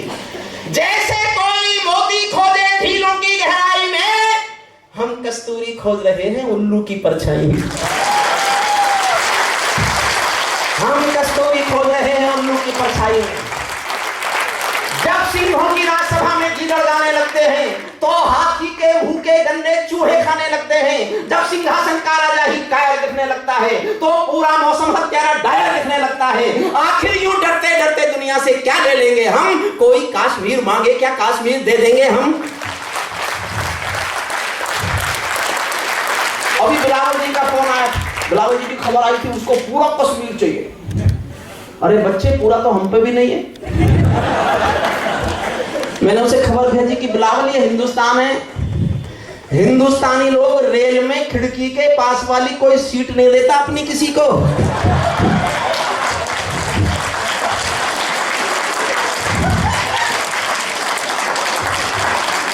उसे कश्मीर चाहिए। कोई कश्मीर मांगे क्या कश्मीर दे देंगे हम? रावलपिंडी वालों को सपने में काल दिखाओ तो, रावलपिंडी वालों को सपने में काल दिखाओ तो, भारत माता की आंखों के डोरे लाल दिखाओ तो, दिल्ली वालों ठोकर मारो दुनिया के हथकंडों पर। इजराइल से जीना सीखो अपने ही भुजदंडों पर। इजराइल से जीना सीखो, इजराइल से जीना सीखो अपने ही भुजदंडों पर। मैं 4 पंक्ति पढ़ता हूं साहब। मैं 38 साल प्रोफेसर रहा एक यूनिवर्सिटी में कानून का, लेकिन मुझे भाषा नहीं बोला। लेकिन आज मैं भाषा इसलिए बोल रहा हूं कि भाषा को बोलने की जरूरत। मैं हिंदुस्तान के सिंहासन के सामने आपके बीच खड़ा होकर के एजेंडा तय करता हूं। आप समर्थन कर सको तो जी भर के करना, क्योंकि मेरे पास इसके सिवा कोई भाषा नहीं बची। मैं पिछले 30 साल से चीख रहा हूं, चिल्ला रहा हूं। मैंने कश्मीर पे लिखा, आतंकवाद पे लिखा, इतना लिखा, कुछ भी नहीं हुआ। अंत में मेरा एक विचार है, उसका समर्थन करो तो जी भर के करना। और आपके बौद्धिक वर्ग ने उसका समर्थन नहीं किया तो मैं समझूंगा मेरा विचार गलत है, मैं कल से इस विचार को छोड़ दूंगा। राय देता हूं आपके सामने, सुनना। भारत माता का बंटवारा है जिनकी अभिलाषा में, वे समझेंगे अर्जुन के गांडी धर्म की भाषा में। फूल अमन के कभी नहीं खिलते कायर पर पार्टी में, नेहरू जी के श्वेत कबूतर मरे पड़े हैं घाटी में। दिल्ली वालों अपने मन को बुद्ध करो या क्रुद्ध करो, कश्मीर को दान करो या गद्दारों से युद्ध करो। कश्मीर को दान करो।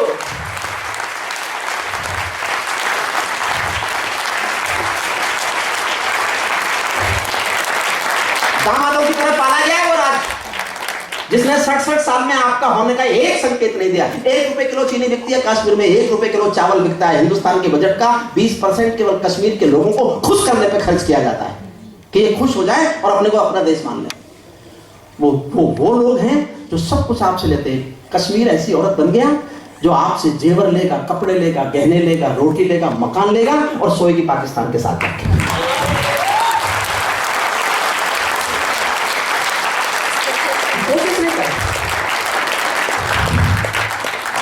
67 साल से उम्मीद कर रहे थे कि आप आएंगे तो 370 पर कुछ होगा, हो गया। मुंह बंद रखिए। इसी शर्त पर आप सरकार बनाने के लिए तैयार हो गए कि आप बोलेंगे नहीं 370 के ऊपर। इसलिए मेरी पीड़ा सुनिए आप। कश्मीर को दान करो या गद्दारों से युद्ध करो।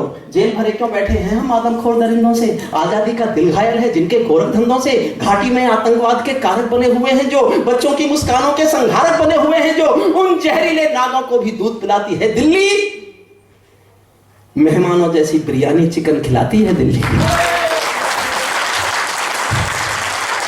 बर्मा बांग्लादेश तलक सीमा पर बैठे रहते हैं, इससे बड़ी पीड़ा कोई नहीं हो सकती। आपको जानकारी नहीं मिली होगी, बर्मा तक ने घुसपैठ की है हिंदुस्तान की सीमा में।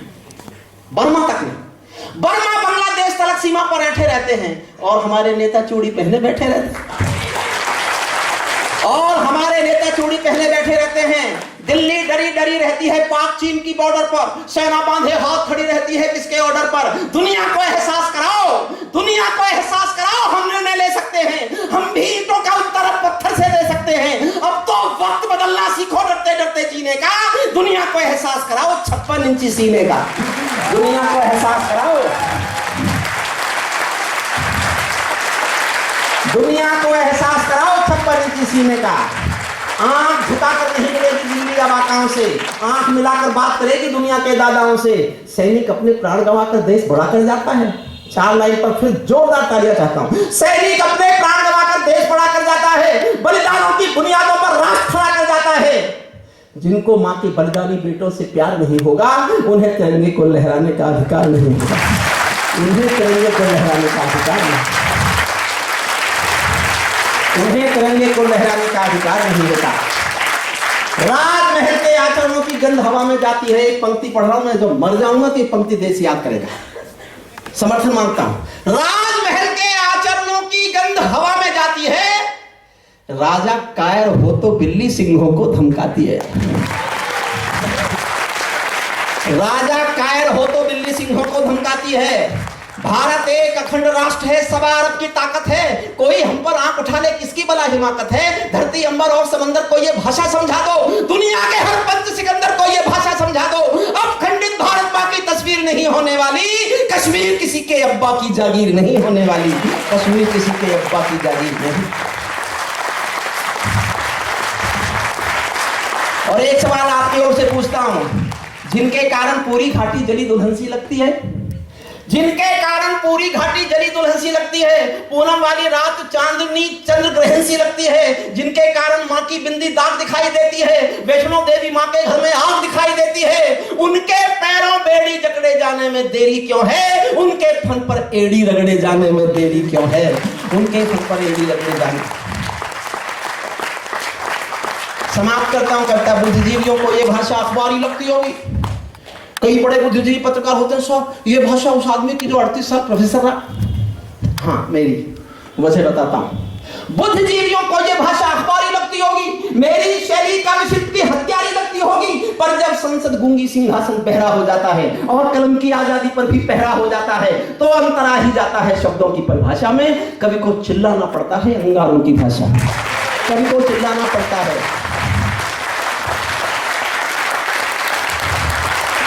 और अंतिम पंक्तियां पढ़ो, इससे पहले मेरा फिर निवेदन है, सीडी आप इसलिए सुनना मत, पड़ोसी को देना जिससे नाराजगी हो। लेकिन मेरे यज्ञ के लिए छोटी सी आहुति देके जाना। 6 सीडी मेरे ख्याल से 50 रुपए की एक सीडी है, शायद इससे कम भी है, ज्यादा मुझे पता नहीं है। जो है वो बाहर है, वो देख के बता देंगे आपको। आप इसलिए ले लीजिए कि आप ले सकते हैं, आप संपन्न लोग हैं और संपन्न लोगों से मेरा कहने का हक बनता है। मैंने एक भूख कविता लिखी थी उड़ीसा की भूखमरी पर। जिस दिन से कविता लिखी उसी दिन से अपनी कविता के पैसे को गरीब बच्चों के ट्रस्ट के लिए दान करना शुरू कर दिया, मुझे जरूरत थी नहीं। अंतिम पंक्तियां इस कविता की पढ़ता हूँ, कोई कमी रह गई हो तो मैं मेरे छोटे भाई की ओर से मैं माफ़ी चाहता हूँ। जो अच्छा हुआ आपका है, इस संस्थान का है, इस ट्रस्ट का है, इस परिवार का है, और जो कोई कमी छोटी मोटी किसी बात में हुई हो तो वो नितांत व्यक्तिगत मेरी है। मैं एसपी सिंह साहब का बहुत बहुत हृदय से आभार मानता हूँ कि उन्होंने आप जैसे भौतिक वर्ग से परिचय कराया, वरना तो मैं तो पता नहीं कहाँ कहाँ करता पढ़ता घूमता रहता हूँ। अंतिम पंक्तियां पढ़ते हैं। बुद्धिजीवियों को ये भाषा अखबारी लगती होगी, मेरी शैली काव्य शिल्प की हत्यारी लगती होगी, पर जब संसद गूंगी सिंहासन पहरा हो जाता है और कलम की आजादी पर भी पहरा हो जाता है, तो अंतरा ही जाता है शब्दों की परिभाषा में। कवि को चिल्लाना पड़ता है अंगारों की भाषा में। इसीलिए मेरे चारण को कहने की मजबूरी है, जो कहना है वो अविधा में कहना बहुत जरूरी है। बार बार के समझौतों का पाप नहीं चलने देंगे, अपनी आस्तीन के अंदर सांप नहीं पलने देंगे, हम दिल्ली को दादाओं का दाव नहीं सहने देंगे, शब्दकोश में क्षमादान ही शब्द नहीं रहने देंगे, और किसी के ऊपर अपने पाप नहीं टालेंगे। हम अब दिल्ली पर उठने वाले हाथ काट डालेंगे, हम अब दिल्ली पर उठने वाले हाथ काट डालेंगे। बहुत बहुत धन्यवाद, बहुत बहुत शुक्रिया। मैं एसपी सिंह साहब से निवेदन करूंगा, एसपी सिंह साहब आप आ जाइए और आप यहाँ से एसपी सिंह साहब आ जाए। बहुत बहुत धन्यवाद, बहुत बहुत शुक्रिया, बहुत बहुत सैल्यूट, बहुत बहुत अभिवादन आप सबका, बहुत बहुत धन्यवाद। आगे बढ़िए, जाइए नहीं, अंतिम कविता श्री एसपी सिंह साहब सुनाएंगे।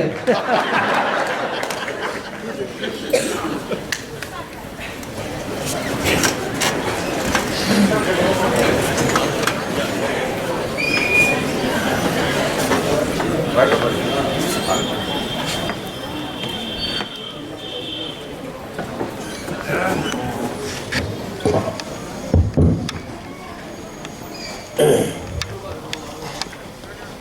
पर आसीन कविगण,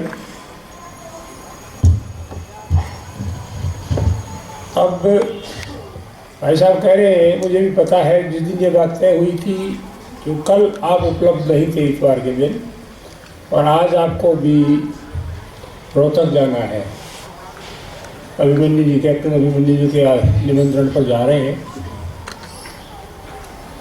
तो मैं एक बात बताऊं आपको, हरिओम जी, सुबह ही मेरी विनीत से बात हो रही थी, तो विनीत बोला, भाई रोहतक जाके क्या करेंगे, हुक्म से मर गया दिखे है। अपनी भाषा में बोला, वो हुक्म से मर गया दिखे, वहाँ जाके क्या करेंगे, अपने यहाँ रोक लेना। खैर, वो राजकीय शौक तो वहाँ है, हाँ, लेकिन कार्यक्रम जो है राजकीय नहीं है, इसलिए आप जा रहे हैं, हरिओम जा रहे हैं। तो वो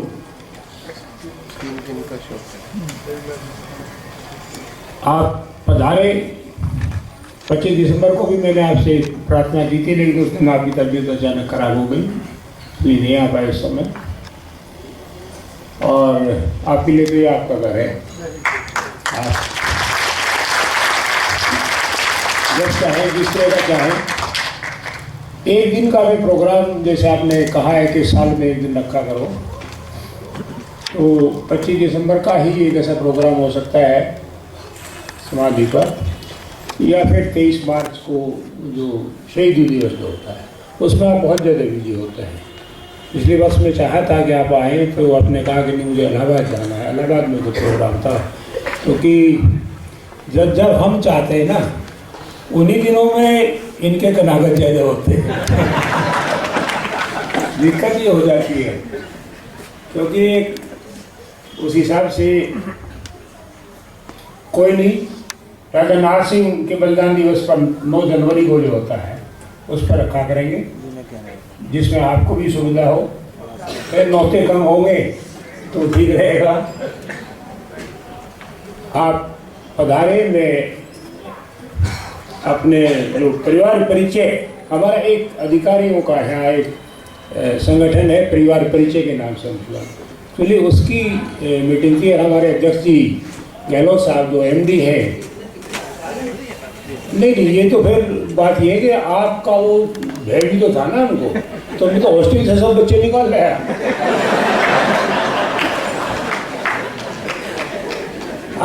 अब तो मेरा ख्याल है कोई तसल्ली सी हुई ना, ठीक ठाक हो रहा है। और आज ऐसा हुआ कि यूनिवर्सिटी में हमारे में प्रोग्राम है, उसको ये छुट्टी है, अब जिसको भी पकड़े वही जो है भागे। खैर, आगे मेरी प्रार्थना पर मैं इनका भी सबका धन्यवाद करता हूँ। और आपकी जो मतलब हौसला अफजाई की, एक कवि को जो चाहिए, जो आवश्यक है कवि के लिए, नहीं तो वास्तव में आप आगे मुझे मना कर देते आने से। अगर खाली परिवार परिचय वाली बात होती तो, लेकिन ठीक है, आज नहीं आ पाए जजाधिकारीगण, लेकिन फिर भी मैं आपका परिचय कराऊंगा अभी सभी लोगों से। आप पधारे, आपका बहुत बहुत धन्यवाद। भाई साहब निर्भीक जी का भी बहुत धन्यवाद करता हूँ कि आपको अनुग्रह किया भाई साहब ने भी और विनीत ने भी। आप गाजियाबाद में आए हुए थे कल शाम एक कवि सम्मेलन में लखनऊ से, तो आप भी हमारे अनुरोध पर यहाँ आए, आपका भी मैं बहुत बहुत धन्यवाद करता हूँ। अभी क्योंकि 3 बजे का प्रोग्राम है हरिओम जी का यूनिवर्सिटी में, MD यूनिवर्सिटी में, तो जाएंगे। आप सब लोग परिवार परिचय के सभी सदस्य बैठे रहेंगे। परिवार परिचय की जो आगे कार्रवाई मीटिंग की होगी वो हम चलाएंगे। मैं पुनः, हाँ, CD अवश्य लें, CD जरूर लीजिए। और CD के पीछे 2 बातें हो गई, एक तो आप आनंद से आपकी कविता सुनेंगे, दूसरे आप जो उसमें अपना इन्वेस्ट करेंगे, वो जैसे भाई साहब ने बताया कि वो गरीब बच्चों की पढ़ाई के लिए जाएगा। आपका दान भी हो गया और आपकी प्राप्ति भी हो गई और बच्चों के लिए आपका एक बहुत बड़ा उपकार हुआ। मैं अवश्य प्रार्थना करूंगा कि जो उनको खरीद सकता है जरूर खरीदे। और मैं अब गहलोत जी से प्रार्थना करूंगा, जो हमारे प्रेसिडेंट हैं PS गहलोत जी, हमारे इस परिवार परिचय के MD हैं आप इंडियन पोटास लिमिटेड के, आए और हरिओम जी का धन्यवाद करें।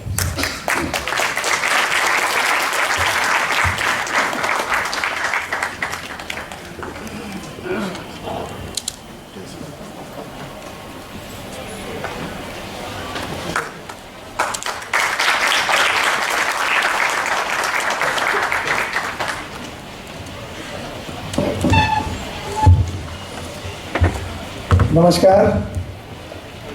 आदरणीय हरिओम पवार जी, जो हमारी कम्युनिटी के लिए एक प्रेरणा के स्रोत हैं।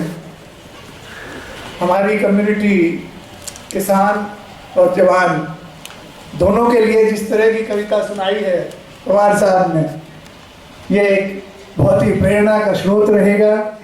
और इनकी जो अपील है वो हम सब के मन को छू गई है। मैं आप सब की तरफ से, इस पूरे हॉल की तरफ से, परिवार परिचय की एग्जीक्यूटिव कमेटी की तरफ से हरिओम जी का बहुत बहुत धन्यवाद करता हूँ। हमने एक युवा कवि अभय सिंह जी ने भीख को भी सुना। इनकी कविता में भी वही जोश है, वही आशा दिखाई देती है। और मेरी दिली इच्छा है कि जिस प्रकार से हरिओम पवार जी इनको गाइड कर रहे हैं, इनका मार्गदर्शन कर रहे हैं, जल्दी ही निर्भीक जी का भी नाम इसी तरह देश में, हमारे देश के हर कोने में पहुंच जाए। तो मैं इनका भी तहे दिल से शुक्रिया अदा करता हूँ। ये हमारे यहाँ आए, ये हमारे लिए बहुत ही गौरव की बात है। मैं अपने एग्जीक्यूटिव कमेटी की तरफ से, आप सब की तरफ से इनका बहुत बहुत धन्यवाद। और मैं आशा करता हूँ कि हमारे साथ जुड़े रहेंगे। हमारी रिक्वेस्ट पर, हमारी प्रार्थना पर जब भी हम कहेंगे आ जाएंगे, साल में एक बार। Thank you so much.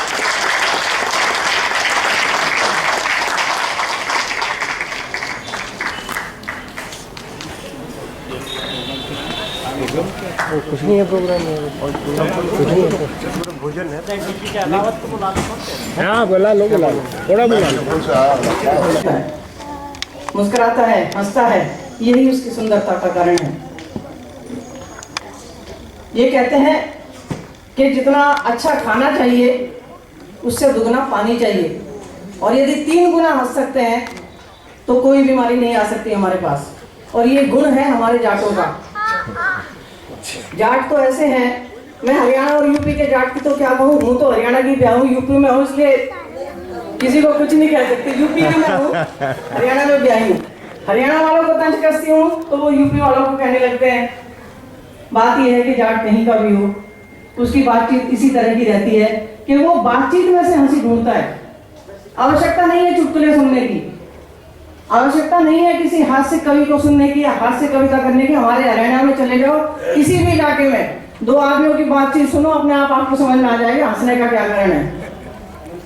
बातचीत इस ढंग से करते हैं। हरियाणा का एक लड़का था, एक लड़की के प्यार में पड़ गया, तो उसने कहा मैं तेरे से बहुत प्यार करता हूँ, ऐसा कर मेरे से शादी कर ले। मेरे से शादी करेगी क्या? वो बोली ये तो बहुत पुराना तरीका हो गया प्रपोज करने का, तू कुछ नया तरीके से बता दो, मैं सोचूंगी। किसी नए तरीके से प्रपोज कर। वो बोल रहा तूने बता, तू मेरे छोरे के अपनी चिता में आग लगवाना पसंद करेगी क्या? प्रपोज करने का ये भी तरीका है। मियाँ बीवी का प्यार बहुत ही मशहूर है, बातचीत में भी इतनी बढ़िया रहती है उनकी कि एक बीवी पूछने लगी भाई ये बताओ इतने दिन हो गए अब तो तुमने मुझे प्यार करना कम कर दिया।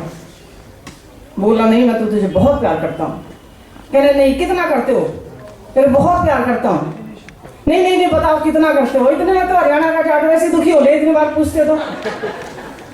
कह रहे